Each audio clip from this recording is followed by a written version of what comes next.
The bigger of a fan you are of Conor McGregor, the less excited you are for him to fight this weekend. I hate even saying that because I don't want to play like I'm the contrarian or just trying to be hyperbolic, but this matchup with him and Max Holloway just never made sense to me. Even making these videos now, it's so hard. You would think on an international fight week with Conor McGregor as the headliner, the videos are just endless and the ideas are just flowing out, but it's honestly never been harder for me to make content because I genuinely don't care. I'm really about as pure of a purist as you could possibly be when it comes to MMA, so these slot fights that have no meaning behind them are just so hard for me to follow. Why do we care about Max Holloway and Conor McGregor this weekend? As I'm making this video, it sounds crazy because when Conor McGregor comes on and I hear Foggy Dews, I'm going to be sitting on this exact same couch watching that TV and I'm probably going to cry. But it's only for a nostalgic reason. I really don't care about this fight because I already know the outcome. Conor McGregor genuinely has no chance to win this fight, and if Max Holloway lets this go past 3 rounds, it's a loss for him and just a loss for the entire MMA community. When I started recording today, the concept of this video was I was going to say that there was 2 #1 contender fights this weekend. I was going to say we have BSD fighting Paddy the Baddy for a #1 contender spot, or we have Max Holloway and Conor McGregor. But before I was recording, I was talking to my brother and I couldn't even get that sentence out without feeling super fake. I can't cosplay and pretend that if Conor McGregor wins, he goes into a title fight. I can't even pretend that I think Conor McGregor's going to win. So again, it's just tough to talk about these hypothetical outcomes when there's just no reality of it actually happening. But it really didn't have to be like this. And earlier today, I saw a video on Instagram. It was Brendan Schaub talking about how Max Holloway is the easiest fight for Conor McGregor. Obviously, he doesn't mean it's an easy fight with Max not having the skill, but a guy like Conor with his level of stardom has to fight a guy with that equal level of fame. And when you get to that level, there's really no one there who isn't as skilled. And I agreed with it at first, but there's definitely a better matchup that would have made a lot more sense for Conor McGregor. If we're looking for someone equally as famous, kind of at the same point in their career, why are we not seeing Jorge Masvidal versus Conor McGregor? That's a matchup that actually makes sense. Both guys are past their prime, they're around the same weight class, they're both superstars, but it seemed like that was never even an option. Obviously Masvidal retired, but I'm sure he would come back for a Conor McGregor fight. It seems like Conor McGregor and Jorge Masvidal would make a lot more sense in 2026. But still, you could make a case there is 2 #1 contender fights this weekend, because if Max goes out there and starches Conor the way I think he will, especially with him already having a win over the current champion, it's going to be tough to say he won't move on to fight Gaethje for the belt. Since Conor McGregor came in the UFC, nobody has beaten him and not gone on to something massive. Beating Conor has always been the quickest way to rise your stock and become a star overnight. I always say it's kind of similar to beefing with Drake. Nobody does that and doesn't become a bigger star afterwards. If I'm thinking as the UFC, I do understand partly why this fight was booked. The UFC really could just be trying to set Max Holloway up for something bigger. They want to see him as champion, or at least in a position to fight for the belt, especially with Gaethje having 1 foot out the door.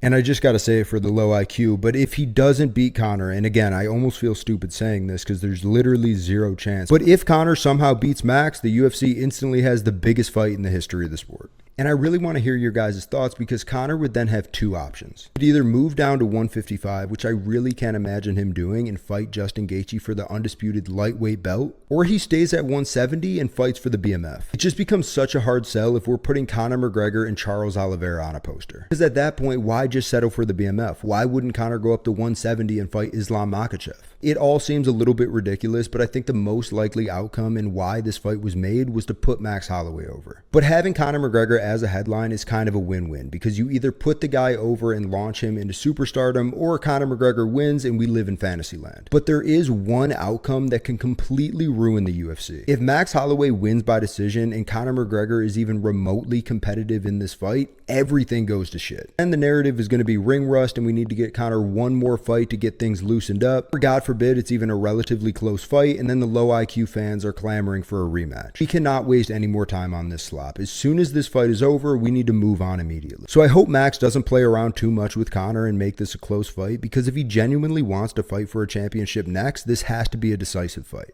He can't have people wondering if Conor can still compete. Conor McGregor is one of my favorite fighters in the world, but if he's not winning, I want him to get starched in 5 minutes. The second #1 contender fight at International Fight Week is BSD and Paddy the Baddy. And I really don't see too many people talking about this one, but it's such a clear #1 contender fight. This is another one the UFC matched up absolutely perfect. Because what the UFC does so great is they hedge on both fighters. You have a guy in Paddy the Baddy who already has all the attention, but still needs to prove he's still championship level. You have another guy who's looked incredible lately, but it hasn't really translated to the casual fans yet. BSD has quietly put himself right back in contention. He's won 4 straight, he's staying active, and every time he fights, he does look to be getting better. And now the UFC is giving him Paddy. He's fighting on a Conor McGregor card as the co-main event against one of the biggest stars in the division. If he wins, he finally gets the kind of attention his skills deserve. A win here for BSD isn't really about climbing up in the rankings, it's more so about crossing over into a mainstream audience. Every casual fan in the world is tuning in for International Fight Week, and if you have a co-main spot against Paddy the Baddy, he has to make the most of it. As soon as he gets on the mic, he should be screaming Justin Gaethje's name, and he really shouldn't take another fight besides it. But for Paddy, he's fighting for something completely different. Nobody questions whether we care or not about Paddy. He's already a star, he's fought in massive spots, and fans are always on his side. Paddy needs to win so people believe he's still a contender. That's why this fight is so perfect, because BSD is trying to become a star, but Paddy is trying to prove that he's more than one. And whoever wins is going to take what they need from their opponent to boost them into that title fight. The craziest part about all this is whether you think there's only one #1 contender fight, there's both, even if you think there's none.